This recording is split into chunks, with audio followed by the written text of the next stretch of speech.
In Part 1 of the lesson, students engaged in a minds-on activity related to fractions. In the working on it, or during portion of the lesson, they solved a problem that touched on a number of mathematical big ideas related to fractions. Through careful consideration of student solutions and conversations, teachers have selected 3 pieces of student work for this part. After the consolidation and practice phase of the lesson. What happened in my typical classroom was the lesson or the teaching happened at the beginning, and then the kids would practice what I had said to do. Now what is happening is the teaching is occurring near the end of the lesson. So it is not at the beginning, it's them demonstrating what they already know, and at the end, when we consolidate through the summary or highlights, is when the learning really occurs, that students start to see what the big ideas were that was designed in the lesson or the problem that was given.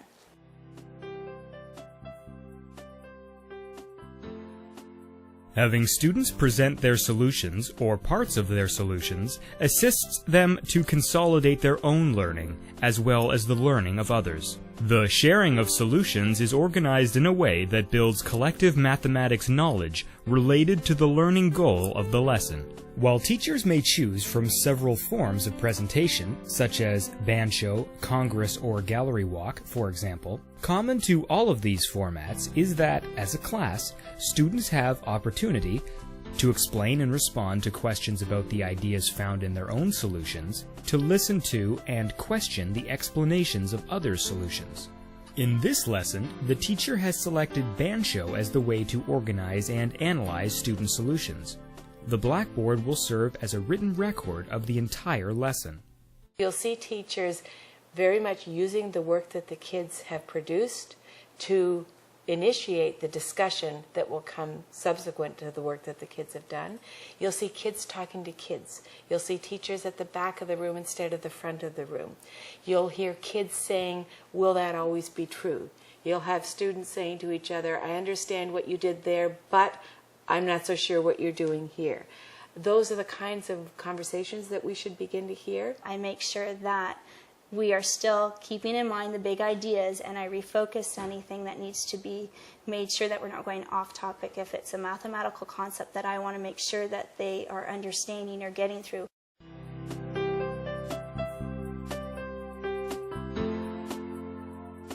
All right, boys and girls, so what we've done is we've talked about several pieces of work, and we would like to have Cam and Evan and Jake discuss their work that they have completed putting the fractions on their number line, please.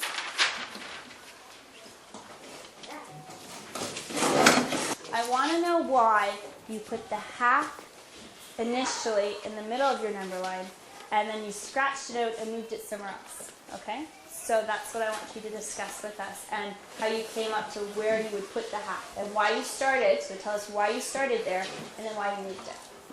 We first moved it there because we thought, since it was half of a whole, we thought it would go in the middle because 2 is half of 4. Okay. So you thought you said the whole what? The whole number. Okay. But then we realized that it would go in between the 0 and the 1 because it's not a whole. So because it's just half of 1. So we just put it in between the 0 and the 1. Any questions for this group? How did you know not to put the half in between the 1 or the 2 or the 2 or the 3? Well, it's like what I said, it's not one whole. It's still half of 1. As students share and discuss their work, the teacher will choose times to highlight mathematical aspects of the solutions in order to make ideas, strategies, and tools explicit. The annotations assist students to make connections between solutions and to construct understandings. Why did you move again this half over here? And I think you said it. What did you say? What did you notice? Because we didn't have 2 holes yet. Okay, so you're saying this was 2 holes right here. And why did you put it here to begin with? Because we thought It was half of 4. So it was half of 4. So what was your whole then? What 2. was your half? Was your whole 2 or was your whole 4? What did you think was the whole?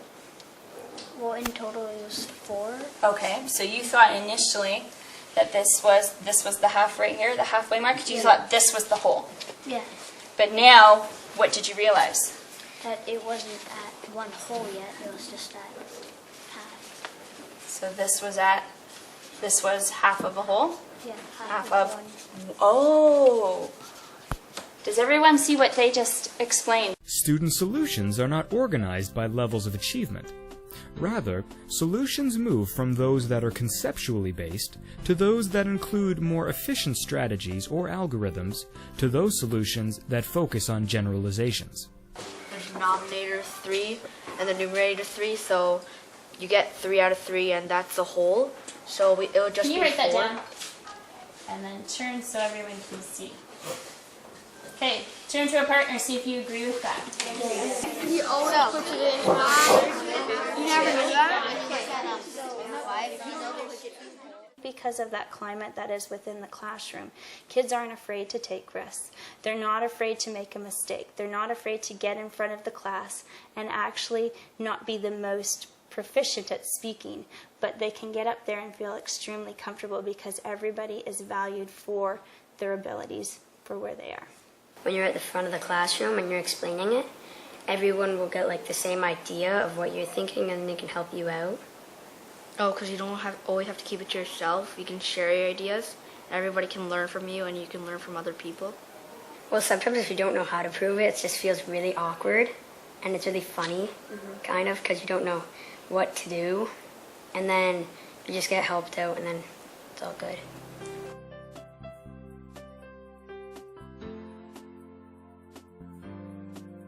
Following consolidation, the teacher and students create a summary of the key ideas, strategies, and models of representation that have been highlighted and discussed during the lesson. I learned that that 1/2 could go between 0 and 1 whole. I learned that 2 over 1 could equal to 2. Okay. Dacia. I learned how to actually convert fractions. What do you mean convert? Like put them into other fractions so they make more sense. Give me an example. Like 1/3 can go also to 2/6. Okay, what do we call it when it means also or the same as? Equal. Anything else? Elizabeth, go back. I'm going back to what Sydney said. The denominator is the whole, but it's also telling you what the whole is going to be breaking up into. Okay, and what does the numerator tell you? The numerator tells you how many parts of that whole you're going to be having out of it.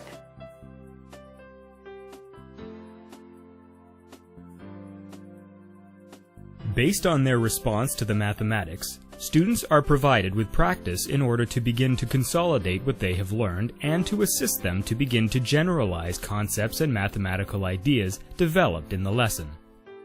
One of the issues that teachers struggle with and continuously ask themselves is when you're doing this kind of instruction in mathematics and you have kids working together and they're working in pairs and they're bouncing ideas off of each other and they're putting down on chart paper their solution, they come up with a solution and it seems like there's a fairly good understanding on the parts of both of the children that were involved in arriving at this solution. And sometimes that doesn't necessarily translate when you then give these two children something to do independently and they sit down and all of a sudden one of them or even possibly both of them doesn't have that same ease of, all right, I know how to solve this problem. So how do we juxtapose the group work and the thinking together with actually being able to do it independently? And you're going to say what you learned today and what you're still wondering about fractions, so that when we start fractions on Monday, I know what we need to work on or what you need help with or you didn't quite get today. Although teachers may have planned independent practice in advance of the lesson, they should also be prepared to adjust the form and content of the practice in light of student solutions, discussions, and thinking during all parts of the lesson.